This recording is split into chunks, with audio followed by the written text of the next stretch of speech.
ketakutan membuat kebodohan. Iya. Kepanikan. Betul. Dan ini mulai panik ini sekarang. Panik ini sekali ini. Panik. Itu kita arahnya kemana kalau sudah panik? Panik sindrom itu masyarakat itu masuk pihak ketiga yang paling gila kita. Ya. Pihak ketiga memanfaatkan kepanikan ini dan kebodohan orang ini untuk secara politik, istilahnya kekuasaan. Nah, ya. Betul. Sudah mulai, Bang. Aku sudah mulai dengar berita-berita selantikan itu. Walaupun aku tidak mau percaya, karena aku tidak melihat bukti-bukti nyata. Tetapi orang kan membuat prediksi. Prediksi. Ya. Iya, itulah analisa, kan gak ada salahnya analisa kan. Kalau orang sudah panik kemana? Panik itu bisa nggak keluar panik ekonomi. Itu menyerbu swalayan toko-toko gede-gede. Kalau udah parah dia cari orang kaya misalnya. Iya. Itu kepanikan itu. Tapi ini ada orang seperti kau bilang tadi. Kalau kenapa orang masih punya nggak pikiran mau berspekulasi untuk obat-obat. Masih urusan obat. Ini kalau sudah panik, orang manipulasi untuk kepentingan politik. Nah, itu yang ngeri itu. Iya. Dan bukan tidak mungkin. Karena di negara-negara lain itu dilakukan. Sangat mungkin. Tapi saya lagi mau bercakap. Karena apapun yang kita bicarakan, apapun yang aku tanya, jawaban itu masih mengambang. Masih mengawang-awang. Saya tanya, kalau orang bertanya, apakah vaksinasi menolong? Bisa membunuh kuman? Tidak. Nah, so what? Buat apa Anda vaksin? Kan begitu. Itu langsung begitu logikanya. Itu manusiawi. Cuma edukasinya adalah kalau orang tidak divaksin itu zero protection. Ya, itu aku ingat itu. Kalau divaksinasi tidak 100%. Ada mulai awal-awal dulu 3 bulan yang lalu, 2 bulan yang lalu kan. Oh, aku sudah vaksinasi 2 kali, udah pergi sana sini sih. Kena sekarang yang baru yang kita ketahui jaraknya harus dikasih jauh. Kalau kan 2 minggu, yang pertama yang kedua. Sekarang ternyata pembentukan imunitas antibodi itu lebih lama timbulnya.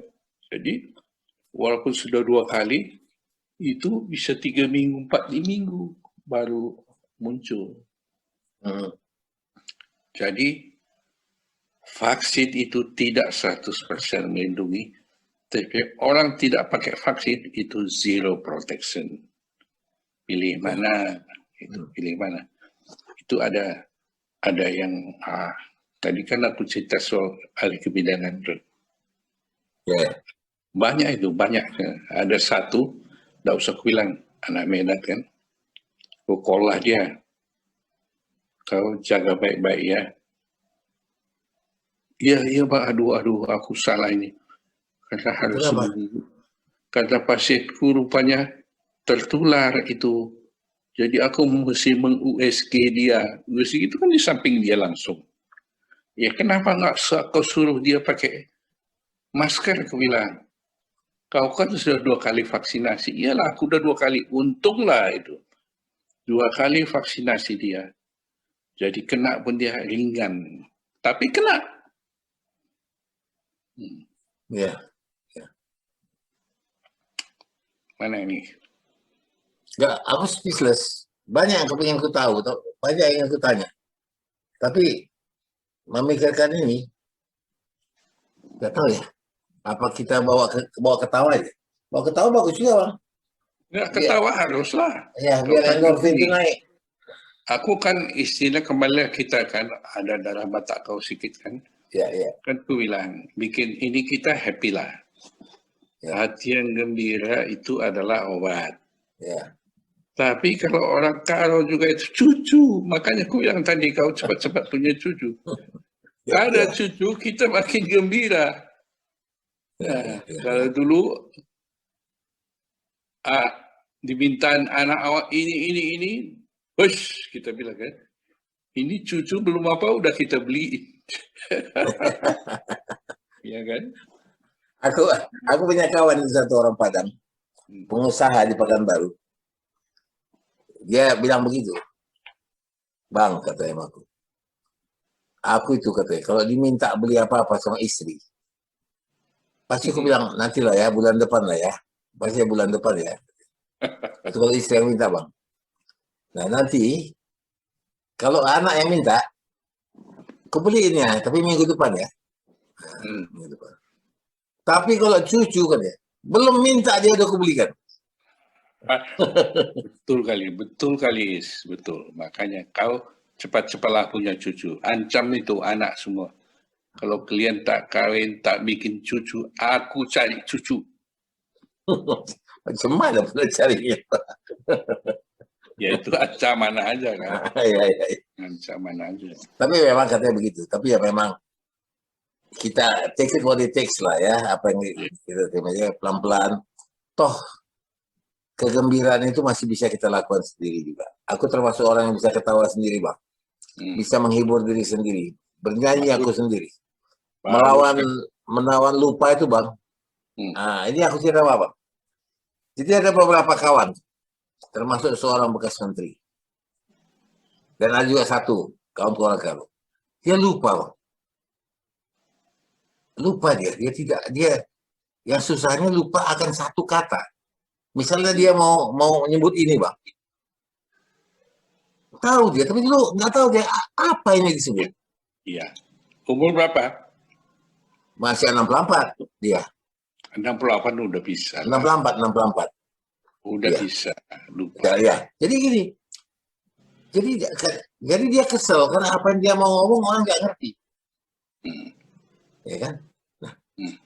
Jadi aku udah menderita banget ya. Kan susah kita kalau maksud kita itu tidak bisa disampaikan ke orang dan orang tidak bisa mengerti kita. Iya, itu repot. Nah. Orang yang begitu, anak kita mesti ngerti lah kita ya. Jadi jangan dimarah-marahi kita gara-gara itu. Jadi itu ada orang mengalami disorientasi. Ya. Hilang apa? Udah.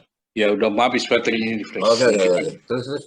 Jadi disorientasi itu bisa kata-kata, waktu atau tempat, ya. Mana duluan ini? Dan ada orang 80 belum satu pun belum itu. Ada orang 64 itu sudah. Itu harus dilatih. Jadi diingat terus. Tahu, Bang, cara aku melatihnya. Aku kan takut juga kalau lupa. Macam aku seorang penulis, aku butuh kata-kata, Bang. Jadi sekarang kalau abang naik mobil aku, di mobil aku tuh, Bang, dia punya USB untuk dengar musik. Itu semua lagu-lagu tua, Bang. Semua. Oh iya. Jadi aku pasang itu, sambil nyetir aku nyanyi, dan mudah-mudahan semua lagu Beatles aku hafal. Semua lagu Elvis Presley aku hafal. Ya, itulah. Tanpa melihat. Itu kulatih. Itu cara kita melatih. Jadi hati-hatilah kalau sudah sampai disorientasi tempat, itu paling cilaka. Kita jalan-jalan, pulangnya nggak tahu lagi. Jadi lupa pula bawa tanda pengenal kan? Iya. Kalau hanya disorientasi, lupa nama, nggak apalah. Aku sekarang, yang dulu hafal aku, banyak aku ingat. Orang lain udah mematian pun. Apa yang abang bikin latihannya? Enggak, nulis. Oh, nulis. Karena itu abang nulis buku juga ya? Jadi tulis cerita pendek gitu. Kau tadi lagu-lagu zaman dulu itu. Ini Anda barusan nanya aku kan. Salah kalian tuh. Ini lagu Oturang itu dulu dinyanyikan oleh seorang wanita pertama dari Brastagi. Namanya ini. Itu kan tahun 50-an. Iya bang, kata orang itu kan. Terus ada orang kasih komentar, hebat juga kau ini, masih ingat dia semua kayak. Itulah zaman dulu punya. Tapi kalau yang baru memerlukan latihan kita. Isi di baterai ini udah mau habis. Oke. Bang, kita sambung lagi. Waktu mudah-mudahan ini jadi pencerahan juga. Kalau nanti ada kawan-kawan kita yang lihat, ya. Mudah-mudahan jadi pencerahan. Ya. Harus jadi edukatoris ya. Ya. Edukator. Orang yang tidak divaksinasi itu zero protection. Kalau divaksinasi, tidak 100%. Ya. Kalau ada comorbid, jangan, itu dilihatlah screeningnya itu kan. Ya, abang kan record apa kesehatan aku ada sama abang nih. Aku kan mudah-mudahan nggak ada comorbid lah. Nggak ada. Asam urat kan bukan comorbid. Bukan. Ya. Comorbid itu sakit jantung, gula, ginjal, kanker, dan lain-lain. Untung aku orangnya nggak jantungan. Oke, Bang. Oke. Ya, oke. Sampai jumpa, Bang ya. Jaga kesehatan, Bang. Pasang masker. Masker inilah ini mau. Bujur, mau jual-jual. Mau jual-jual. Itu baru cocok itu. Orang Jawa ini pun kau jadi semua pakai menjual-jual.